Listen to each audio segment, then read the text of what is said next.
Why is this stuff really taking off now in the last year and a half? Because you've been doing this work for a couple decades now, right? Yeah. 2 decades? Yeah, just about, yeah. Almost 2 decades. And you've been in tons of documentaries, movies, you've been doing interviews for a long time, but really it's taken off in the last year. And you said, because now we have evidence about a lot of things that you're working on, the things that you've been believing for so many years that you knew worked for you, and you saw transformation with yourself. We're not going to go into your accident because that's in the last interview.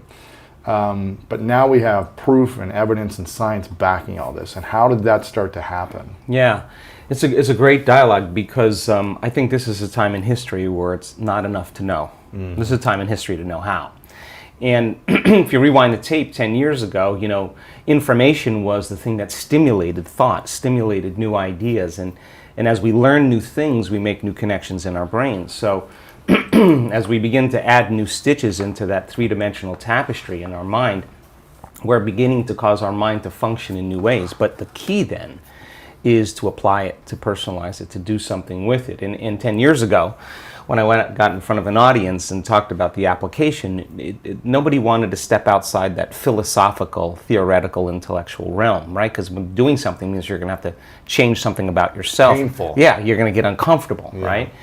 And I think we're in an age of information, and in an age of information, ignorance is a choice. And because of technology, we have access to so much content, and information creates awareness. And awareness is consciousness, and you can't have consciousness without energy. They work together. So there's an energetic change, I think, that's taking place in the world right now, where people are so informed that old models, old paradigms are beginning to break down, whether it's the medical model or the religious model, the education model, journalism, the economy, politics. It's all beginning to come to the surface because something else has to come out.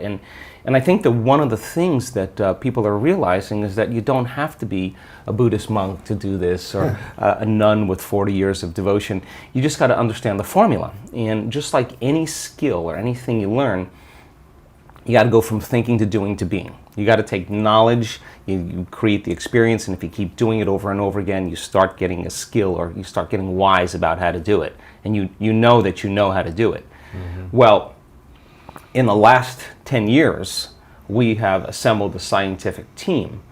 And let's see if you can really make significant brain changes. I don't want those changes to just be in your mind. I want them to be in your brain. I want to be able to see before and after pictures to say, that person has a significant change after a traumatic brain injury, or anxiety or depression, or a cyclic mood disorder, or a stroke. We want to see that there's been significant change. At the same time, let's measure your brain in real time, and let's look to see what that transformation process looks like. And in the discovery, Louis, of that process, we gained so much knowledge about what that transformational process looks like. In other words, I can tell you without a doubt that if you're analyzing your life right now within some disturbing emotion, that 100% of the time you're going to make your brain worse. If you think about your life, if you're stuck in an emotion, like you're frustrated, you're angry, you're fearful, resentful, and you're thinking within that emotional state. In other words, you can't think greater than how you feel. That means then you were thinking in the past because those emotions are a record or residue of the past. So we see people in the process of change that are analyzing in duality or polarity. That kind of drives the brain into higher states of arousal and further away from true change. So we've done thousands and thousands and thousands of brain scans, and we now know that there's a formula to create greater brain coherence, greater brain efficiency, to make your brain work better. And when your brain works better, you work better. At the same time, it requires a clear intention and an elevated emotion to begin to change your energy and to change your life. And nobody changes until they change their energy, right? So then how do you get a person out of resentment, frustration, into joy and freedom? Why would they feel grateful or joyful or free if the experience hasn't happened? So most people are spending the majority of their life waiting for something out there to take away their emptiness or pain or the resentment in here.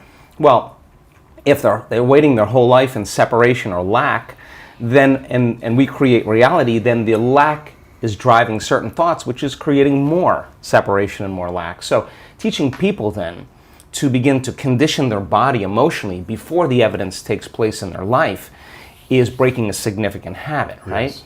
So instead of living by cause and effect, now we're beginning to cause and effect. So the moment you start feeling whole and grateful, we now know your healing will begin at that moment. Yes. The moment you start feeling worthy and abundant, your wealth is coming. You know, you're generating a certain amount of energy, a certain amount of wealth. And so how does someone feel worthy, though, if they've always been told they're not worth it? Yeah, well, so or that's the story they tell themselves. Yeah. Like, I'm not worth it because Yeah. she didn't say yes when I asked her on a date. Right.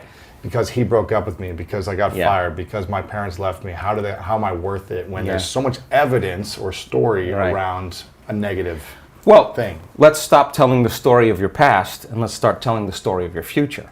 And people who aren't defined by a vision of the future, for the most part, are left with memories of the past. Your brain is a record of the past. It's an artifact of everything you've learned and experienced to this moment. So most people wake up in the morning and they start thinking about their problems. Yeah. And those problems are memories that are tattooed in the brain that are associated to certain people and things at certain times and places.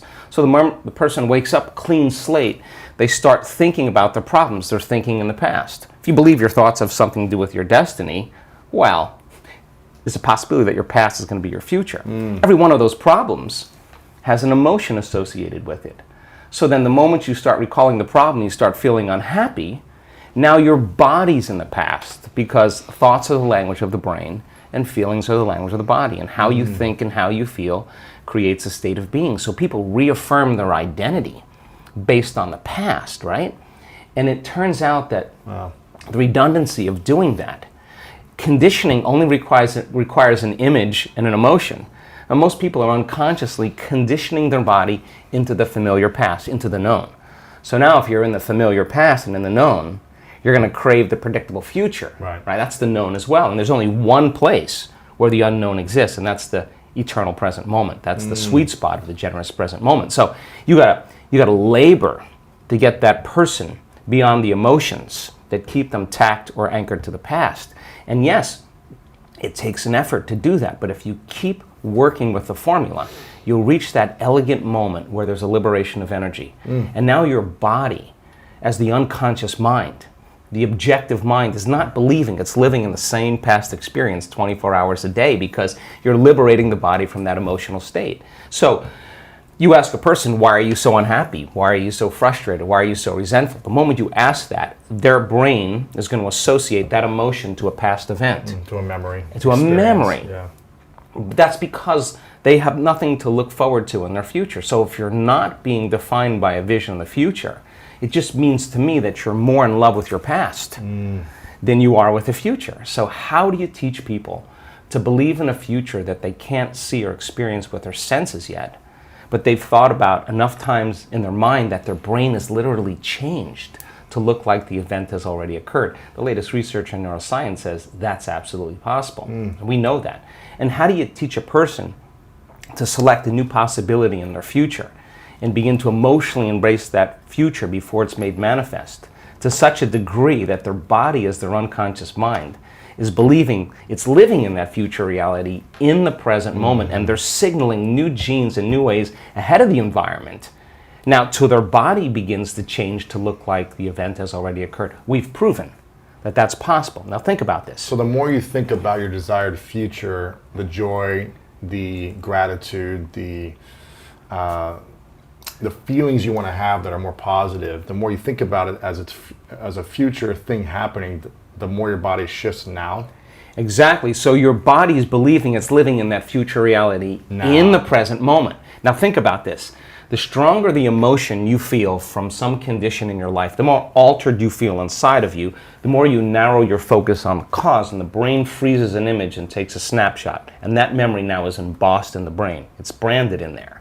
So then people think neurologically within the circuits of those past experiences, and they feel chemically within the boundaries of those emotions. And the stronger the betrayal, the stronger the trauma, the more the body's living in the past, right? Crazy. So how do you reverse that? So now, if you truly got passionate about a future, we've all done this. you get a wild idea in your mind and you start holding on to that vision and you're preoccupied with it, all of a sudden the thought in your mind becomes the experience and you start feeling the energy of the future. Yeah. Now, the stronger the emotion you feel from that vision, the more you're going to pay attention to the picture in your mind, and now you're remembering your future. And vice versa, the stronger you pay attention to the feeling of the past, pain, you're going to create the pain in this moment. Exactly. So it requires a coherent brain, and we now know that there's a formula for that, and we've got beautiful research to show that people can do it. They just have to practice. And it requires a coherent heart, because resentment, frustration, impatience creates a very incoherent heart. Yeah. And when that heart becomes incoherent, you stop trusting yourself. There's no energy there. You stop trusting in your future. Wow. So then, if there's physical evidence in your brain and body, physical evidence to look like the event has already occurred, it's quite possible you'll be thinking neurologically within the circuits of your future, and you'll begin to feel chemically within the boundaries of that emotion of your future. And how you think and how you feel is your state of being. And now your state of being is living in the future instead of the past. Now, the moment you disconnect from the emotion of your future because of traffic or some coworker or your ex or whatever people come up with, now you're back to the energy of your past. And now you're going to start looking for it, analyzing, why hasn't it happened? Well, if you're feeling the emotion of your future, why would you look for it? Because you would feel like it already happened, and that is the place where the magic happens. So then you can't just do this, get up, and then return back to your old state of being. You got to maintain that modified state of mind and body. How do you maintain it when life practice. happens? Well, let me finish. If I punch you in the face right now, how do you maintain? Well, of course. I mean, we all take blows in our lives, Yeah. and we all react emotionally. But the question is, how long are you going to react? Right. So then, if you can't mediate and regulate your emotional reactions, and those emotions linger for days, that's a Years for some people. mood, and then months, temperament, years, personality trait. So then the person's personality is literally based on the past. But they don't Crazy. know that because they're doing it over and over again, and it becomes a subconscious program. So now, if it requires a coherent brain and a coherent heart, then we have to train people how to self-regulate. So we've done thousands and thousands of measurements. We've partnered with the Heart Math Institute to teach people how to create and sustain heart coherence. How do we do it? Well, Besides going to your workshop, what's the simplified version? I'm sure it takes more time than... Well, it really doesn't. It really doesn't. It just requires getting still, closing your eyes, putting your attention on your heart, changing your breath so that you move into the present moment. And when you slow your breathing down, you slow your brain waves down. When you slow your brain waves down, now you're accessing your autonomic nervous system. So then you train a person how to open their heart and feel an elevated emotion. And it takes a little practice. And just like a flower that takes time to bloom, it takes a little bit of time. But if you work in trading the resentment, the frustration, or the impatience for gratitude, appreciation, and thankfulness, and you keep at it, there'll come a moment where that system switches on, and now you're feeling grateful for no reason at all. Now, that's not a bad thing, because gratitude, the emotional signature of gratitude, means something's happening to you. Something has happened to you. Yeah. You're receiving something, or you just received something. So your body then, when you're feeling gratitude, is in the perfect state of receiving. So then that means then you'll accept, believe, and surrender to the thoughts equal to the emotional state of gratitude. If you're living in resentment, you're living in fear, you're living in impatience, you could say, I'm healthy, I'm healthy, I'm healthy, I'm wealthy, I'm wealthy, and with all you want, and that thought's going to stop right at the brainstem and never make its way to the body, because the Your heart's body's not feeling it, or because why? because you're feeling resentment, and that thought that thought is not consistent with the emotion of resentment. Resentment has a different set of thoughts, right? In other words, once you start opening your heart, it begins to move into coherence. It begins to produce a measurable magnetic field up to 3 meters wide. Now that's frequency, that's energy. And all that energy, that frequency, carries information, carries an intent. So then when you're feeling gratitude and your heart is open, you're broadcasting energy into the field. Now, frequency, A yeah. frequency. You lay the intent of the thought of your health or your wealth. that frequency can carry the thought of your wealth. It can carry the thought of your health. If you're suffering, suffering does not carry, that energy does not carry the thought of your wealth. It carries a different set of thoughts.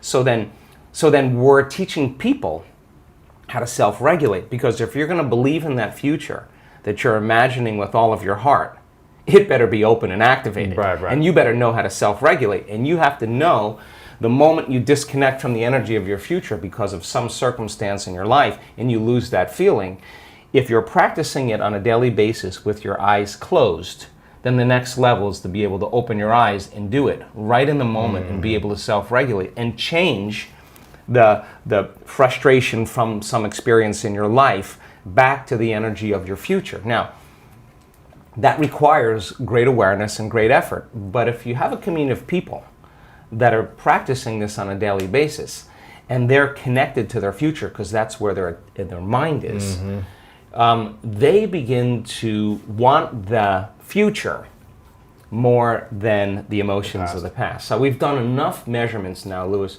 to know that we can teach people how to do that, and we have evidence that people can sustain it for 45 minutes to an hour. It's a skill now. They know that they know how to do it. So now they have brain coherence and heart coherence. Well, once the heart begins to become orderly and coherent, it acts as an amplifier and it drives energy to the brain. So now the brain is getting more energy once the heart is open, and then you're thinking a different set of thoughts. And those thoughts produce different chemicals for you to feel more of that. And here comes nitric oxide from oxytocin, and then all of a sudden your heart literally starts to swell. It literally begins to open up, and there's more energy going there, and now you're coming from a different level of mind. Thank you so much for watching this video. We hope you enjoyed it. And if you want to learn how to unlock the power of your mind even more, then click the link right here to download our free PDF with Dr. Joe Dispenza for more wisdom. Make sure to subscribe to this video as well for more greatness in your life.